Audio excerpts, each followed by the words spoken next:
You probably have seen antidepressants in the news a lot lately. There's a lot of talk about them being addictive, how they've helped change people's lives, and everything in between. So it's my turn to hop in. So, who am I to be talking about this? My name's Jackie. I'm a certified life coach. I have 2 psychology degrees, and I've been on antidepressants for 7 years. So I know a lot about this topic and I'm very passionate about it. So I'm here to break down some misconceptions, to talk about the stigmas around them, and talk about my experience. Depression doesn't always look like someone crying and staying in bed, especially in the social media era. It could be someone who shows up to work every day but fights off panic attacks, who goes on fun trips because they need something to look forward to but has a really hard time adjusting when they get back. Someone who seems perfectly normal and happy. A lot of people that suffer from depression are high functioning.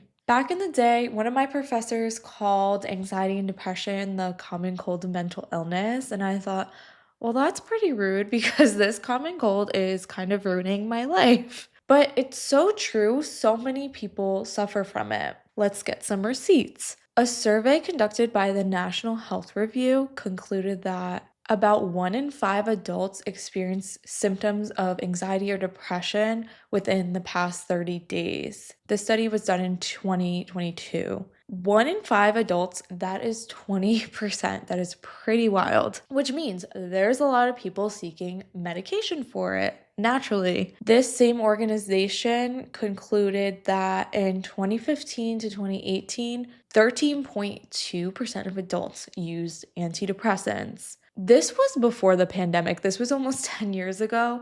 I can imagine that with COVID, with social media increasing, that this number probably has increased.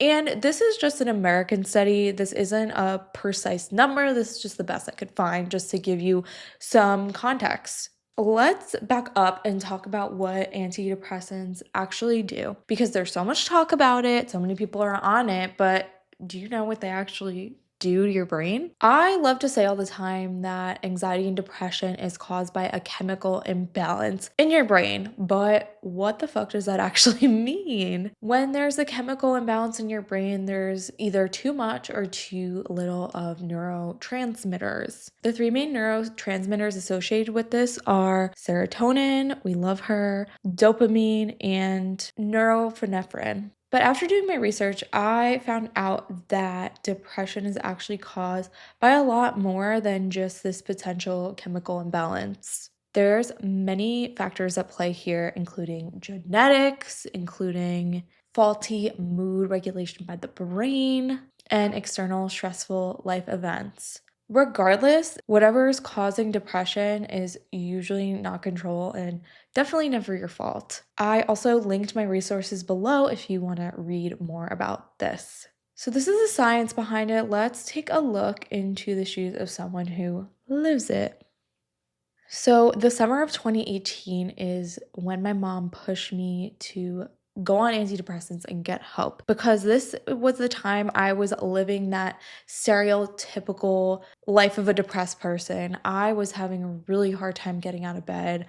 I would battle really to not call out of work, and I had the best job. I worked at an ice cream shop. I cried in the bathroom sometimes in public because I had such a hard time going out, and I remember this one time I was doing that and it was before my LASIK surgery, so I had contact lenses in, and it was so sad.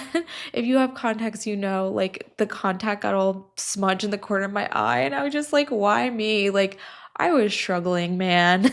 But anyways, I was also codependent on my boyfriend because this is the only place I felt okay when I was with him. I had panic attacks often. I just felt like life was really hard because it was for me at that point. But to the outside world, especially on Instagram, I probably seem really happy. I was working multiple jobs. I was headed into my senior year of college. I was in a relationship. I had family and friends with me. I was really high functioning until I couldn't be anymore. I was recently listening to a podcast which had such a good point.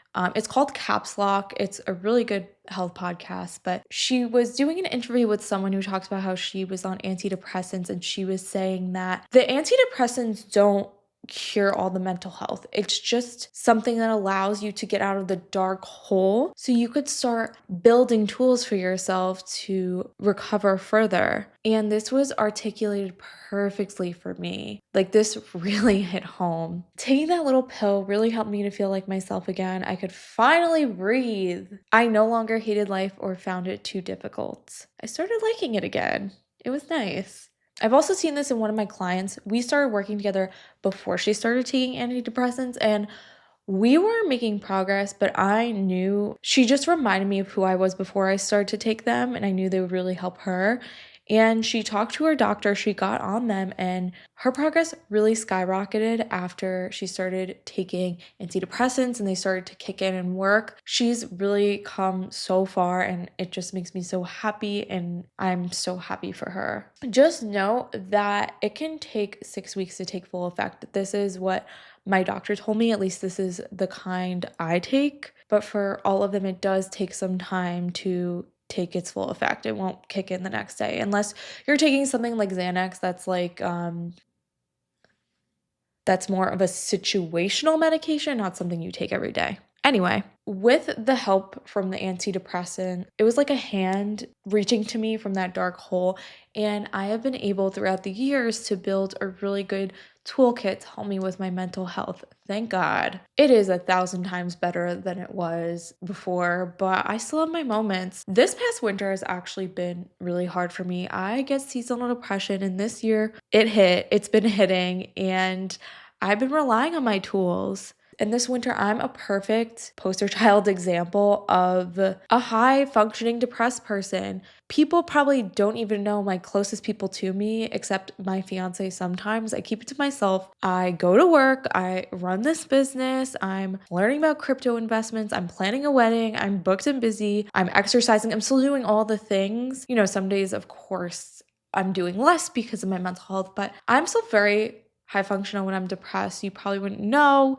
You might know because I talk about it on the internet a lot, but besides that, if I didn't do that, you really probably couldn't tell. And all this rambling about myself to say, don't judge people. You don't know what they're going through. Don't tell them what they should and shouldn't take to help their mental health. I really don't know what my winters would be like without my queen, Alexa Pro.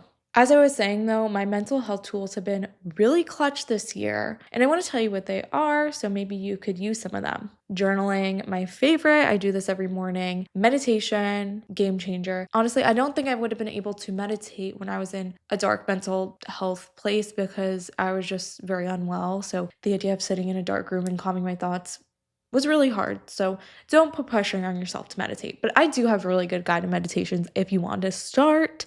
I think guided meditations are a great place to start. Anyway, EFT tapping, deep breathing outside of meditation. This is like if I'm having a really bad day, I actually did this yesterday. I just start taking really deep breaths at my desk or in the bathroom to just come back to my body and regulate my nervous system a bit. Nervous system regulation is so helpful with this. That's a whole other topic. I'll make a whole other video on that. Battling my negative thoughts, telling them why they're not true, not giving them that validation. This took a lot of practice, but I learned to do this throughout the years as well. Forcing myself to go outside, forcing myself to exercise when I'm feeling depressed. There's probably some more I'm forgetting, but I would have never been able to establish this list of tools without my antidepressants. There are so many people speaking about this topic right now, and with that, please don't speak about this topic if you haven't experienced it because it was very rough for me. It was very rough, and without that helping hand,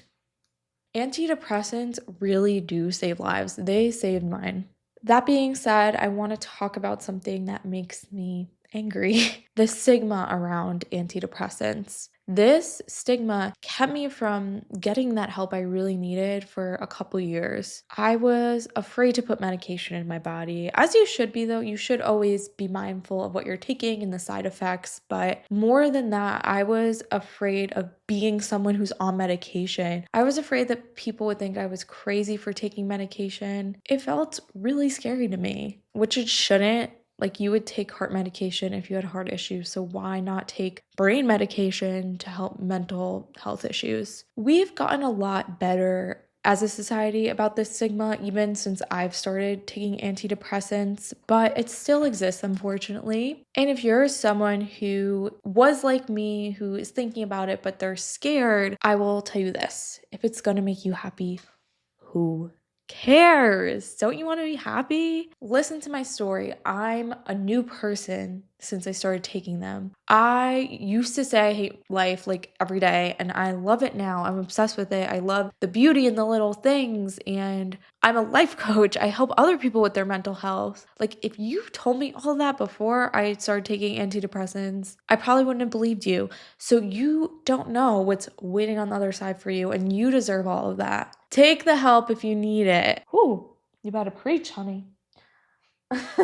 I am so grateful for this little pill. Shout out to Amanda Petula from Summer House, who inspired me to go on a rampage of making content about this. She was on a podcast recently, and I saw a clip on Instagram of her talking about her experience when she was depressed, and it just inspired me to do the same thing. I've made so much content about this today, and if you want to see it, check me out on Instagram and TikTok. The links for that are below. You can also join my Inner Circle newsletter. And if you're looking for support on your mental health journey, I have so many resources in the links below. You could see how we could work together, but I have so many amazing resources. So check those out. I hope I can help you. Really, the purpose of my business and this channel is to help others feel less alone. So I hope that this video has done that for you. And last, I'll leave you with this: never be ashamed to take antidepressants. They are restoring balance in your brain and in your life. You're actually so powerful for seeking help,